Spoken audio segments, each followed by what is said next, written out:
Pwede po bang palakpakan natin si Lord? Yung malakas na malakas para kay Lord. Amen. Sige po, palakpakan natin si Lord. Para kay Lord yan. Amen. Natin sabihin, praise the Lord. Sabihin natin, hallelujah. Amen. Sige po, sa oras na ito, basahin natin Hebrews chapter 12, verse 26 to 29. Ang sabi po ng salita ng ating Panginoon mula sa Book of Hebrews, chapter 12, verse 26.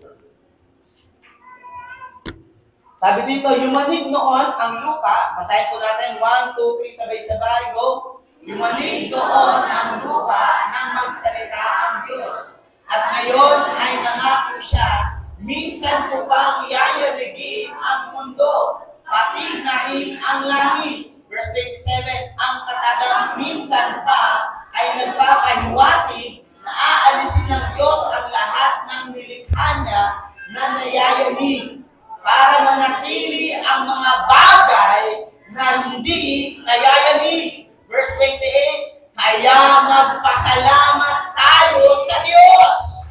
Amen? Amen. Dahil kabilang na tayo sa kaharian niya na hindi nayayanig. Amen. At basahin po natin, 1, 2, 3, go. Sambahin natin siya sa paraang kalugod-lugod na may takot at paggalang sa Kanya. Palampakan natin ang Panginoon. And last 1, 2, 3, go. Dahil kapag nagparusa ang ating Diyos, ito'y parang apoy na nakakatupo. Lahat nga po nang pumunta dito para magpasalamat at sumamba sa Diyos, pumalakpak nga po ng malakas at sumigaw ng hallelujah! Tayo po ay manalangin, Lord, we worship you, God, we honor you, Father, we welcome you in this place, O God. We continue, O God, to invite your presence, Lord, to touch every lives, Panginoon, ang aming mga buhay. Lord, wala po ni isa sa amin ang karapat-dapat po sa iyong harapan. Kami pong lahat, Panginoon, ay umaamin na kailangan ka namin sa aming mga buhay. Salamat po, kami ay tinawag mo sa lugar ito upang makinig ng salita mo. Panginoon, hindi po tao ang makita namin, kundi ang mga salita mo na sasabihin mo sa aming mga buhay, Panginoon. Lord, sa umagang ito, paalalahanan mo kami, palakasin mo kami. Lord, pasiglahin mo ang aming pananampalataya at paniniwala sa iyo, Panginoon, sa iyong mga salita, Panginoong Sus, O God. And Lord, we desire your presence, O God, na maranasan po namin sa umagang ito, O Diyos. Salamat po, we worship you. In Jesus' name we pray. Amen, amen. Palakpakan natin ng Diyos tayo kung natin nakakausulan. Batiin po natin ang ating katabi. Welcome. Sabi mo, Happy Sunday. Bitian mo ng maganda-ganda, Happy Sunday. Sabi mo, gusto mo ba ng dahilan para magpuri kay Lord? Sabi mo sa kanya. Sabi mo sa katabi mo, gusto mo ba ng dahilan para magpuri at magpasalamat ka kay Lord? Amen. Sabi mo, isang dahilan, hindi pa tayo kinakain ng lupa.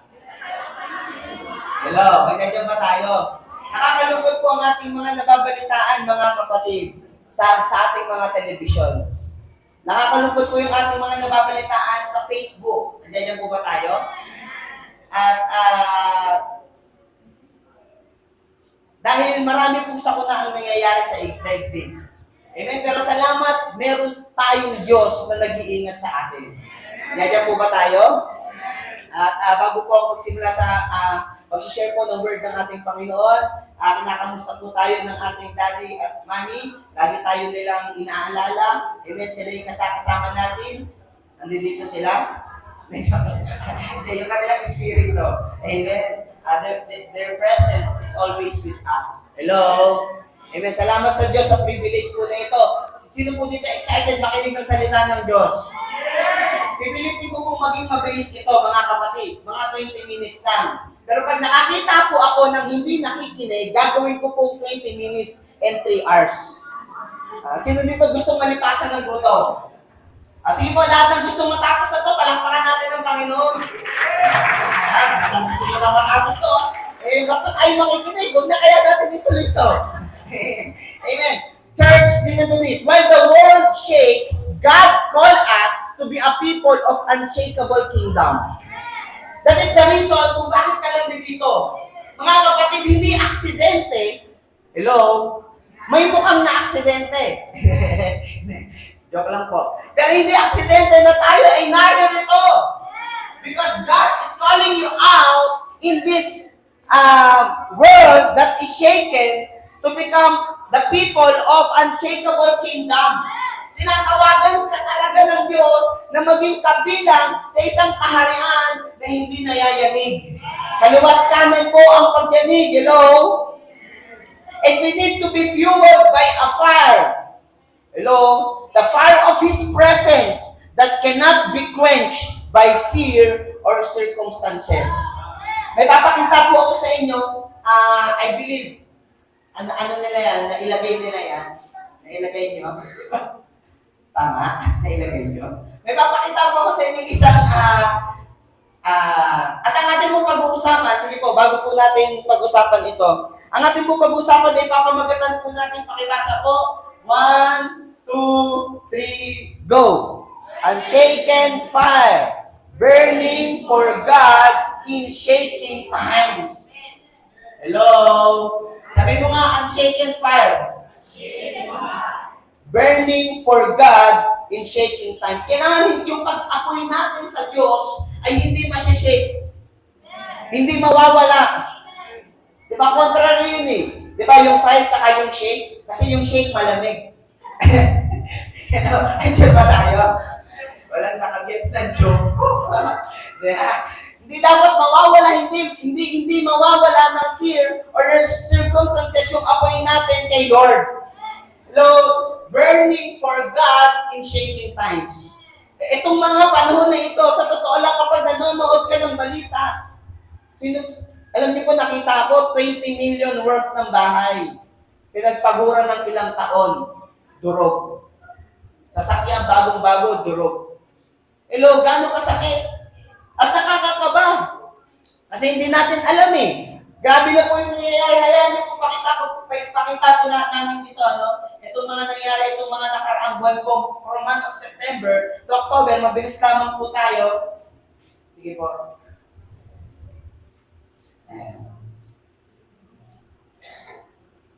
Meron po mga nangyari po, nitong mga nakalipas na buwan, at meron po mga lindol na naganap.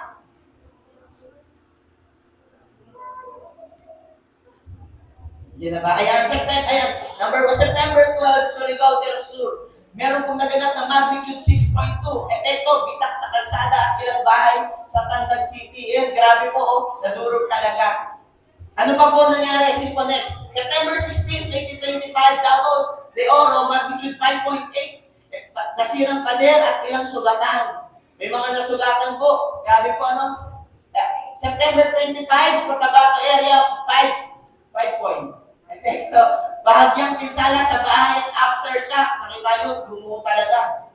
Next po, October 6, Davao Occidental, magnitude 6 point. May something pa po yan. Malawakang pinsala ito, nakakalungkot, may lima nang namatay, tsaka 18 na sugatan. October 7, Davao Oriental, aftershock. After po kanina, maraming aftershock ng mga bitak, mga gusali po. Lumuho talaga. Next po, October 9, Mindanao. Sabi dito, epekto, paulit-ulit na pagyanig, panik sa mga residente.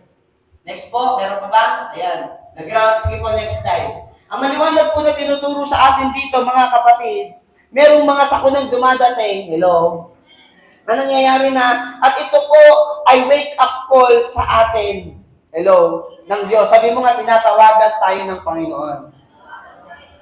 May mga bitak, may nasira, may pinsala, may panik. Hello? Ayan ba tayo? At itong bagay na ito, itong mga bagay na ito ay hindi lamang ito ay physical. Hello? The ground is shaking, but hayaan natin na ma-connect natin ito sa spiritual reality. Hello? Hindi lamang po yung ground yung nag-shake. Kamusta na ba yung ating moral? Kamusta na ba yung ating pamilya? Yung kapayapaan? Hello? Mga kapatid, God is asking our faith. Nagsishake na ba yung ating faith sa kaguluhan na ito? O di naman kaya sa mga pagsubok sa buhay? Hello? Ano kaya yung mga bagay na nagiging dahilan para tayo po ay hindi makapag-focus kay Lord? Hello? Alam niyo po, parang ang dating sa atin ng mga bagay na ito, God is really manifesting this shakening for us to evaluate ourselves. Nandiyan ba tayo? Alam, pinahihintulutan ng Diyos itong kaguluhan na ito upang pag-isipan natin, anak, baka masyado ka ng busy. Anak, baka hanggang ngayon hindi ka seryoso sa paglapit mo sa Diyos. Anak, baka hanggang ngayon wala ka pang ginagawa para sa Panginoon. Andiyan ba tayo? God is speaking. Ano ang sinasabi ng Diyos? Hebrews chapter 12, verse 26 to 28. At that time his voice shook the earth, but now he was promised once more, I will shake not only the earth, but also the heavens. Sabi mo nga, gusto kang i-shake ng Diyos. Amen. Hello? Pati tayong mga tagalangit. Amen. Ikaw at ako may mensahe na gustong sabihin ang Diyos sa iyo at sa akin. Hello? Because God wants you to become stable. Hello? Ayan ba tayo? Isishake tayo ng Diyos para lalo pa tayong pagtibayin. Andiyan po ba tayo? Amen. Since we are receiving a kingdom that cannot be shaken, let us be thankful and so worship God. Sabi mo nga, be thankful. Worship God. Acceptably. Sabi mo, acceptably. With reverence and awe. For our God is a consuming fire. Mga kapatid, palakpakan natin ng Panginoon. Isa po sa nawawala sa mga churches ngayon is yung apoy mula sa Diyos. Aminin na natin, parang ang nagiging traditional ng mga churches ngayon, cool lang. Pag magka-praise and worship, medyo cool lang dapat. Sa araw na to, wow! May bagong parang simula. Diba? Andiyan ba tayo? You are awesome in this place. Abba Father. Andiyan ba tayo? Diba parang medyo ngayon cool, wala na yung dati na talagang lumulundag. Hello? Na talagang gumugulong, umiiyak. Walang pakialam kahit mabura yung makeup. Kasi nagpapasalamat siya sa Diyos. Diba? Pero ngayon pag tumulo na yung luha, medyo siya yung makeup ko. Hello, andiyan ba tayo? Now, God, maraming churches nowadays nawawalan ng apoy. But God is reminding us, He is a consuming fire. And God is really shaking us for us to become more on fire. Sabi mo nga, more on fire. Sabi mo nga, more on fire.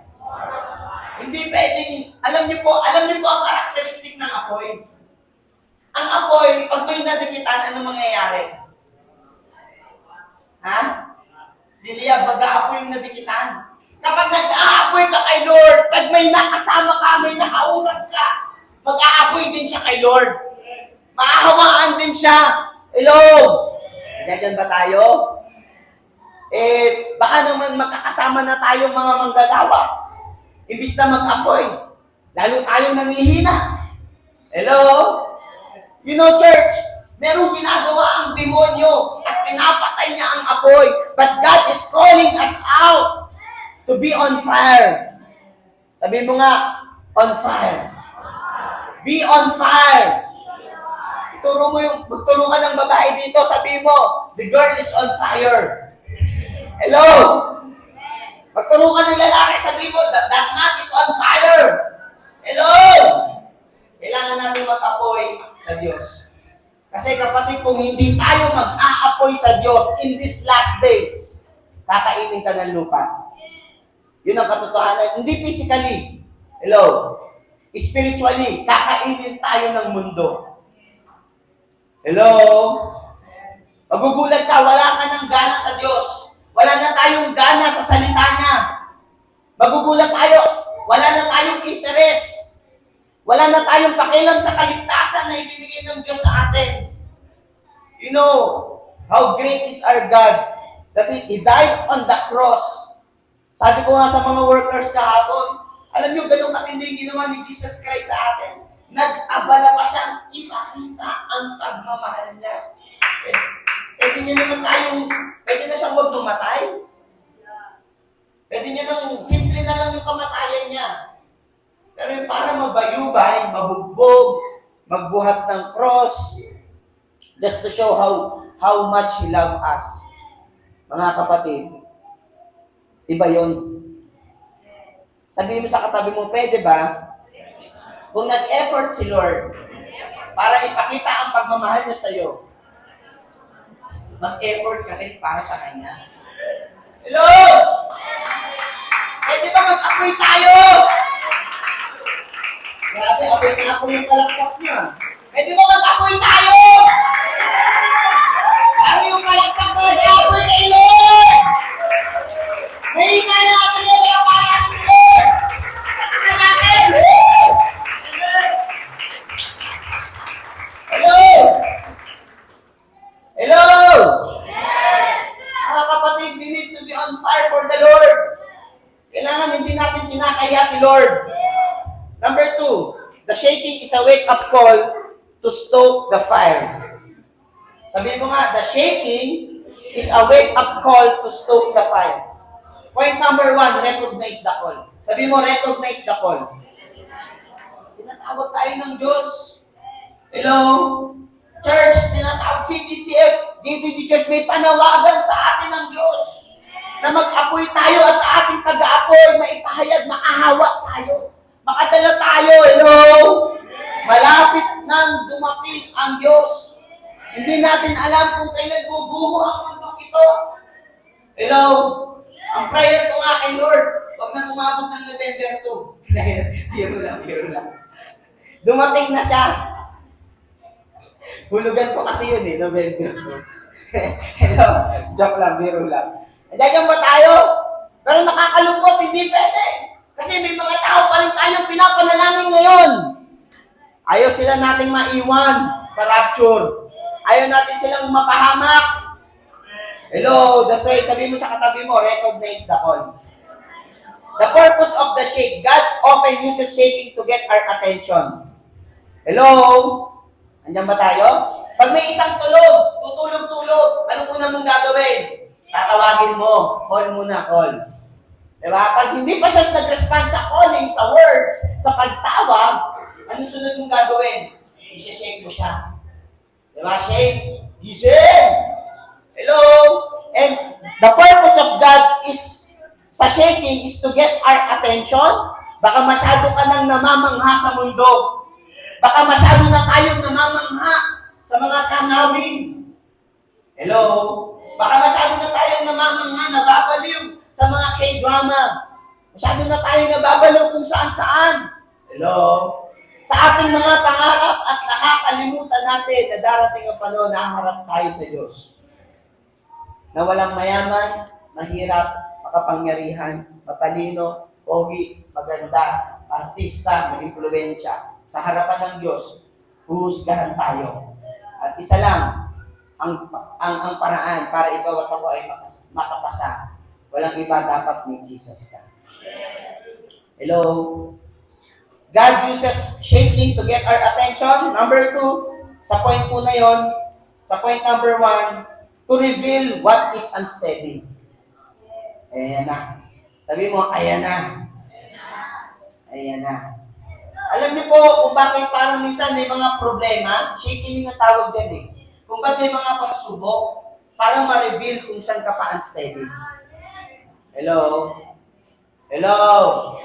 Dumadanas sa financial problem? Hello? Dumadanas tayo emotional problem? Dumadanas tayo ng iba't ibang bagay? God wants to reveal kung saan pa tayo unsteady. And God uses shaking to refocus us on what cannot be moved. Wow. Alam niyo po, grabe, konti lang naka-appreciate nun. Palakpakan natin si Lord.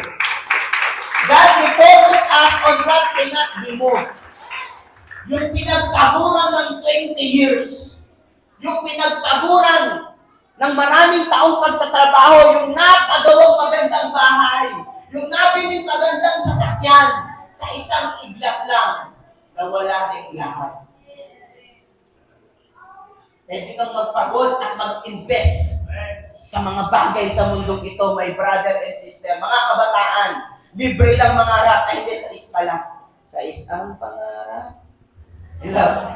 Hero lang, kayo lang. Hello? Hindi pala libre, sa pala. Libre lang mangarap. Pero siguraduhin natin na ang pangarap natin ay yung pangarap na talagang hindi namumove. Dahil pinapakita ng Diyos itong mga panahon na ito, ano bang mga bagay na pinagpapaguran natin na sa mundo lamang ay panandalian at pwedeng mawala. God wants us, God is refocusing us doon sa mga bagay na hindi mamumove. Ano po yun? Yung bagay na makalangit. Hello? Kaya hindi sayang. Huwag mong sabihin na sana pinagsangwit ko na lang yung offering ko. Hello? Huwag mong sabihin na sana pinang-Starbucks ko na lang yung pamasahe ko papuntang church. Parehas din namang aircon. Yes. Level na tayo sa aircon. Dati ang init Hello? Andyan ba tayo? Huwag natin sabihin na sayang lang yung pagpunta ko sa church. Hello? Sana nag-SM na lang ako, nakakita pa ako ng cute. May cute din dito. Ayun, si Sister Kim. Yun, Tignan nyo naman, ang tangos ng ilong. May lahing German. Hindi, totoo. Pero biro yun. Andyan pa tayo? Hello? Pero kung pupunta tayo sa church, wag dahil sa tao.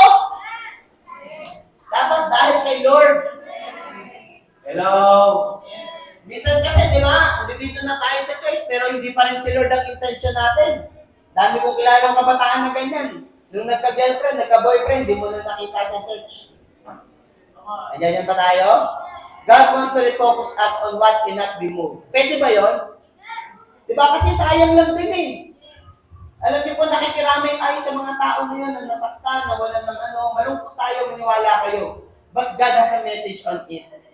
May mensahe ang Diyos na hindi sayang yung ating mga ginagawa para sa Kanya.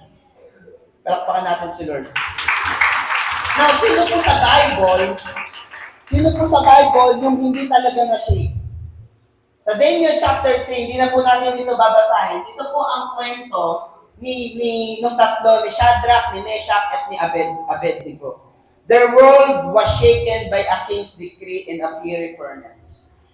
Nung sinabi ng hari na sa buong kalupaan ko, na sasakupan ko, ang hindi sasamba sa rebulto na ginagawa ko ay itatapon ko sa naglalagablab na pugon. Alam niyo po yung pandesal, yung pinaglalagyan nun, pugon, traditionally, or oven. Ganun po yung sinabi. Ganun po yung paglalagyan nilang tatlo. Pero alam niyo po anong naging response nila? Hello? Kahit yun po yung parusa sa kanila, they refuse to bow. Sabi mo nga, refuse to bow to the world. Sabi mo nga, refuse to bow to the world. Huwag tayong luluhod sa mundo. Huwag tayong sasamba sa mga makamundong bagay. Kaya kung parang nalulungkot ka, kaya lang ba yung buhay ko? Yung mga kaibigan ko, parang ang saya-saya nila. Chill-chill lang sila sa Starbucks. Yeah? Hello? Yung mga kaibigan ko, parang ang saya-saya nila, mowa lang sila. Di magmowa ka sa Wednesday. Mag-Starbucks ka sa Saturday. Mag-Starbucks ka lang sa Sunday, pasimba pa. Hello? Nandiyan ba tayo? Huwag tayong malulungkot. Do not bow to the world. Kaya rin natin gawin yun.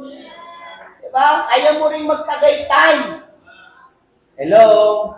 Kaya mo rin mamasyal nang hindi tayo nasishake sa ating faith. You know, their faith was unshaken because their fire for God was greater than the fire of the man. Sabi mo nga, mag-apoy! Diba? Dapat apoy tayo. Masigit yung apoy na nararanasan natin sa Diyos kaysa sa apoy na binabato sa atin ng tao. Anong resulta ng kanilang pananampalataya? The Son of God was in the fire with them. The very thing meant to destroy them become the place of God's greatest manifestation. Sabi mo nga, ang tindi nun.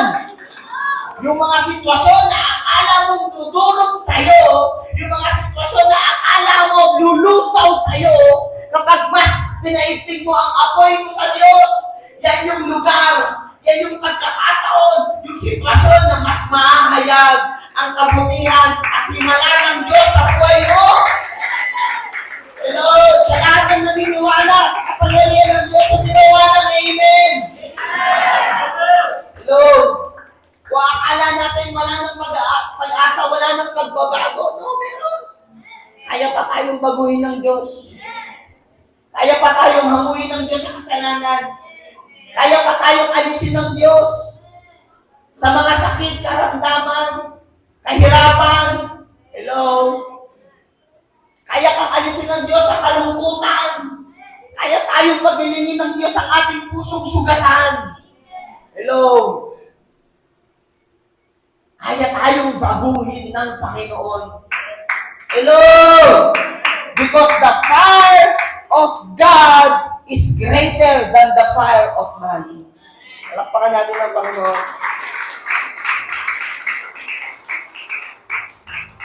The earthquakes in our lives, the fear, financial stress, family issues are not meant to destroy us, but to drive us in the fire of God's presence.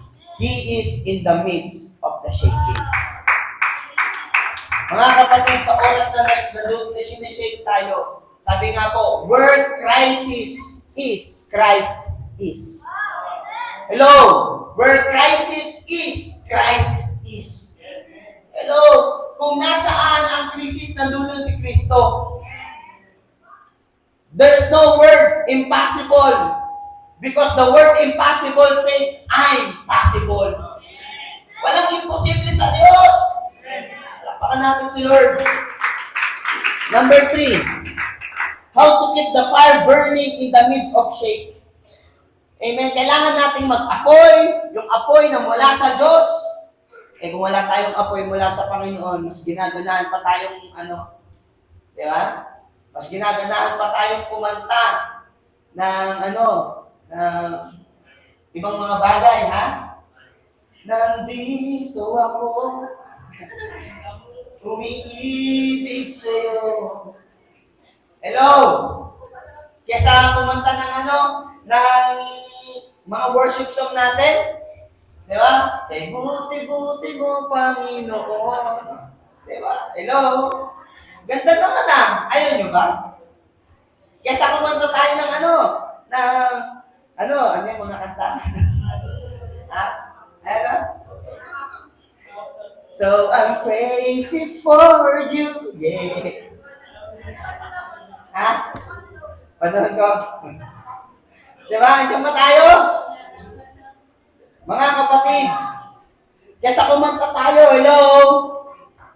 Andiyan ba tayo? Wala na. Diba? Diba? Kesa, mas may gana pa ba tayo sa mga makamundong bagay kesa sa kay Lord? Diba? Kapag tumutugtog yung mga pang-diskong kanta, disco talaga no? Ano ba kasi yung sa ngayon? Club? Bar. Yeah, bar. Social. Kapag tumutugtog yung mga bar song ba yun? Gamit tayo sa ngayon. Woo! Yeah.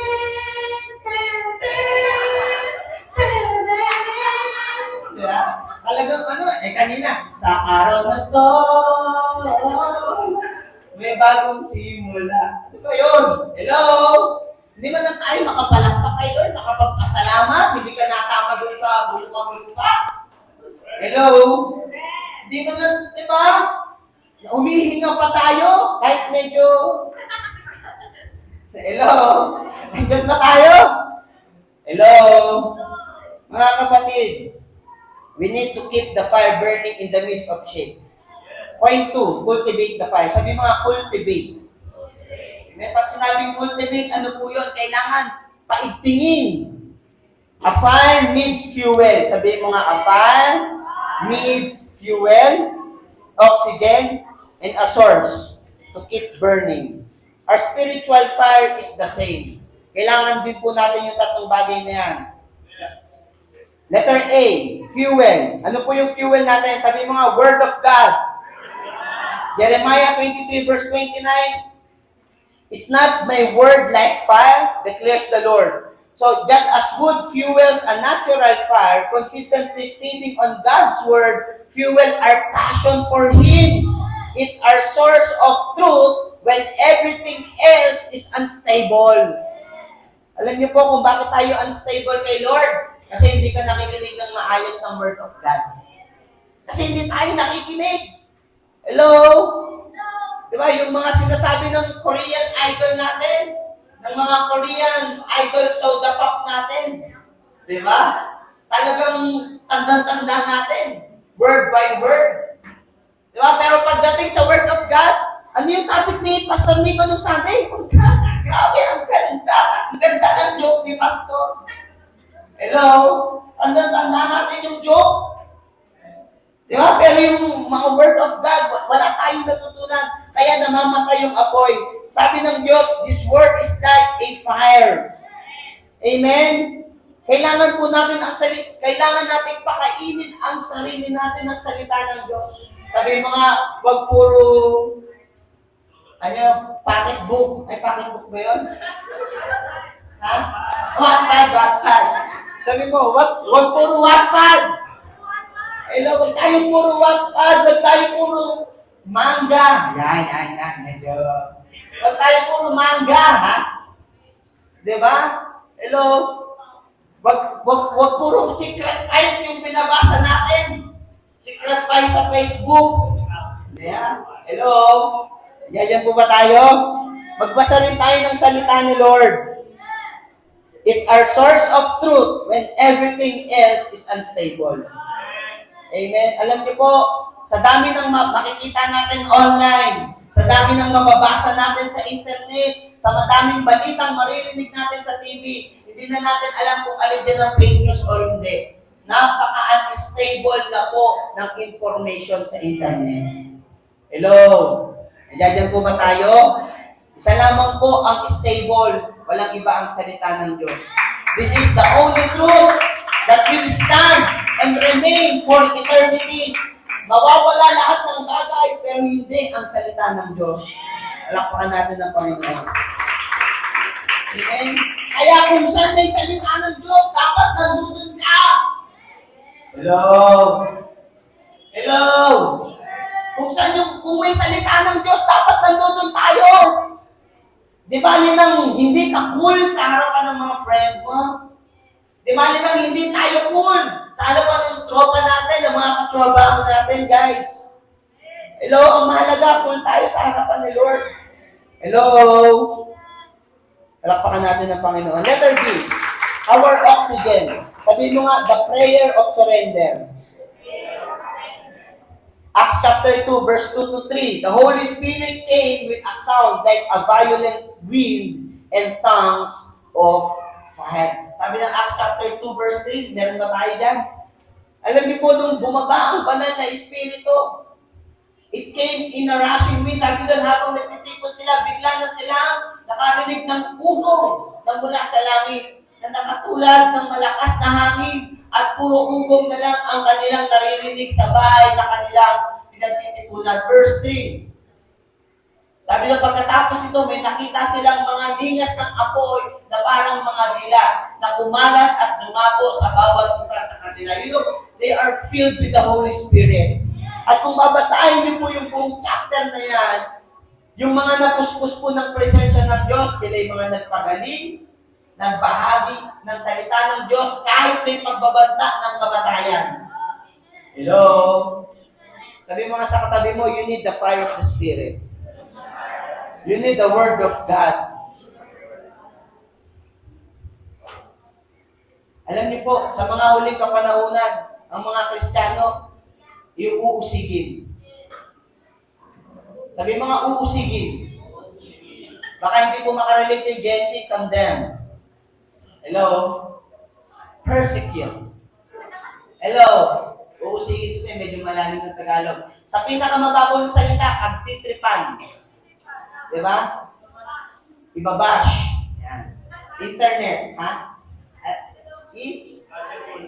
Ika-cancel? Cancel culture. Yeah. Hello! Mga kapatid, in these last days, ang mga Kristiyano, ang mga mananampalataya kay Lord, talagang i-out of place. Uusigin, aasarin, bubulihin. Hello?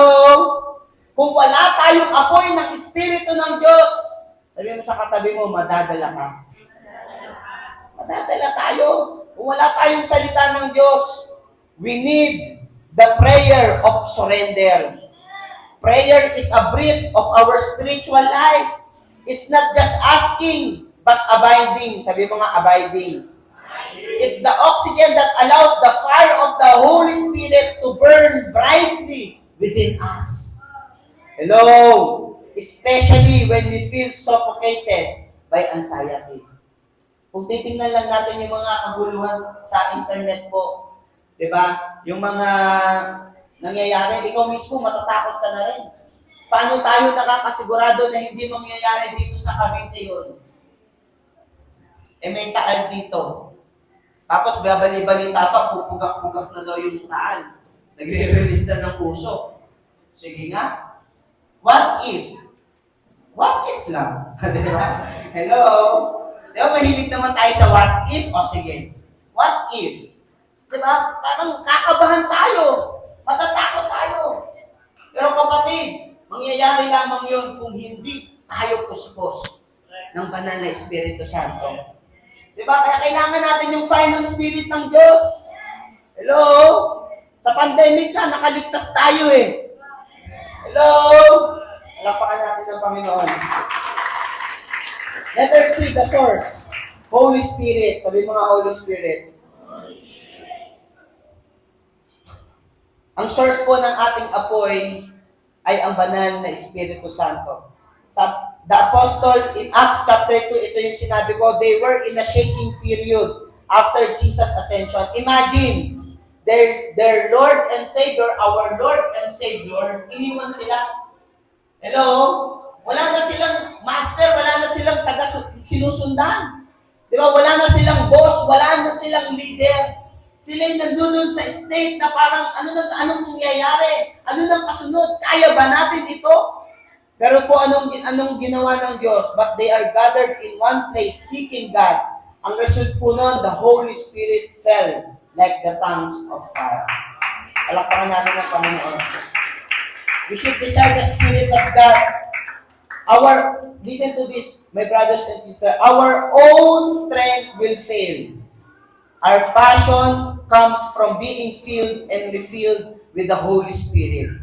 He is the divine source of the unshaken fire. Amen. Kung sarili mo lang din naman, salamat na lang sa lahat. Diba? Kung tayo lang din naman, wag na. Hello? Kung tayo lang din naman, wag na. Hingin natin ang pagkilos at pagpuno ng banal na Espiritu sa ating buhay. Kasi kapag ang banal na Espiritu na, sabi ko nga po ng revival, hindi tayo nanghihina kasi wala nang apoy. Kundi dahil wala nang apoy, kaya tayo nanghihina. And that means our desire. If we don't desire God, there's no outpouring. Remember, they are gathered in one place and waiting for the Spirit of God to come down. Hello? Diba? Hinanap nila, hinintay nila, and they doesn't care how long. Alam niyo ba kung ilang araw sila sa upper room? Alam niyo po, sino nakakaalam? Pare-parehas na tayo. Hindi ko din alam eh. Hello? Pero matagal. Mga 2 weeks. 8 days. Ilang araw ba? Kasi pastora. Pinrich mo na yun, di ba? May preaching ako niyan eh. Yung waiting, no, there's no waste in waiting. May preaching ako niyan. There's no waste in waiting. Ang tagal nila sa upper room. Iniintay lang nila yung presence ni Lord. Kasi hindi sila makapangaral, hindi sila makapag-ministry. Hello? Hello? Sasabihin ko sa'yo, hindi mo talaga kaya kung wala ang presensya ng Diyos. Kaya sa umagang ito, kailangan mong mapuspos. Sabi mo nga, kailangan mong mapuspos. 10 days. Sayang, 8 days lang sabi ko. Advance po kasi yung class sa Pilipinas. Hello? Hello? Hindi natin kaya. Manuluko ka lang ng mundo. Sabi mo nga, manuluko ka. Kaya manuluko tayo ng mundo. Walang espiritu ng Diyos. Number 4, and point number 3. The result of unshaken fire, a life that shines in the darkness. Wow. Radiate the fire. Sabi mo nga, radiate the fire. Ito na yun. Tinatawag ka ng Diyos maging maingay. Hello? Bigla kang ito mahimik ka. Tinatawag tayo ng Diyos maging maingay. Kulang pa. Tinatawag tayo ng Diyos maging maingay. Eh kung dito pa lang, hindi na kayo makasigaw ng amen. Paano tayo mag-share ng word of God? Paano mo share yung depressed mong katrabaho? Paano mo share yung depressed mong kaklase? Paano mo i-encourage kung tayo mismo, hindi tayo on fire? Hello? Kapag tayo ay naging on fire na, nag-fuel na tayo ng Espiritu ng Diyos, ang result po niyan, mga kapatid, we will shine. Hello? Our fire radiates. Amen? When we are on fire for God, we become a beacon of hope and stability in a shaking world. Sabi mo nga sa katabi mo, hindi lang si Iron Man, hindi lang si Superman. Sabi mo, the world needs you. Ito mo, the world needs you. Hindi lang ang Avengers.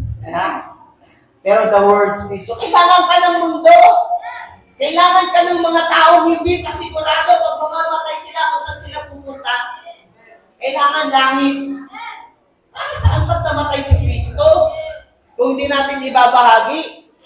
Hindi mo kailangan maging worship leader. Hindi mo kailangan maging gitarista. Hindi mo kailangan maging dancer, maging worker ng church na ito para ibahagi si Kristo. Para ibahagi yung ginawa ng Diyos sa buhay mo. Hello! Mga kapatid, malapit nang dumating ang Diyos.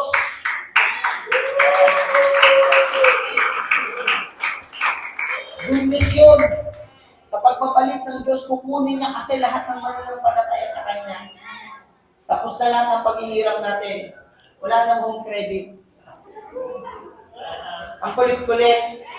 Layo pa ng due date mo, tatawag na sa'yo. Kahit alas 12 ng gabi, wala nang home credit. Wala nang Converge, PLDC. Hello. Bilis. Ano ba yan, Pastor? Credit card. Hello. Andiyan ba tayo? Meralco. Tubig, wala naman talagang tubig eh. Yaman na yun. Nakarelate yung mga taga-GMT yun. Hello! Mga kapatid! Ba't ba ako napunta doon? Ha? Ano na? Malapit nang dumating si Lord. Kailangan na natin mag-apoy.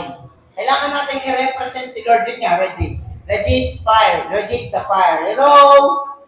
Matthew chapter 5, verse 14 to 16. You are the light of the world. Ayan.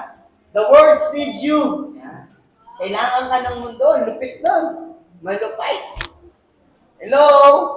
Kailangan ka ng mundo. Let your light shine before others, that they may see your good deeds and glorify your Father in heaven. Mga kapatid, whether in your school, office, or community, your calmness in crisis will be a testimony. Whatever situation, whether you are the one who is injured or the one helping the wounded, your anchored hope will point people to Jesus. Palakpakan natin ang Panginoon. Listen to this. Your burning heart for God will keep you from the panic that grips the world. You will be living proof. Sabi mo nga, I will be living proof of an unshakable kingdom. Pwede po bang itaas natin ang ating mga kamay? Sabihin natin, wait po. Asan na yun? Will be. I will be living proof of an unshakable kingdom. Palakpakan natin si Lord. Represent natin ng Diyos. Dito po tayo matatapos sa ating conclusion. Yun na ba yan? Ayan, conclusion. Pakibasa po, 1, 2, 3, go. The ground may shake. News reports may cause panic. But God has promised us an unshakable kingdom. He is calling us today to be a people of unshaken heart. Palakpakan natin ang Panginoon.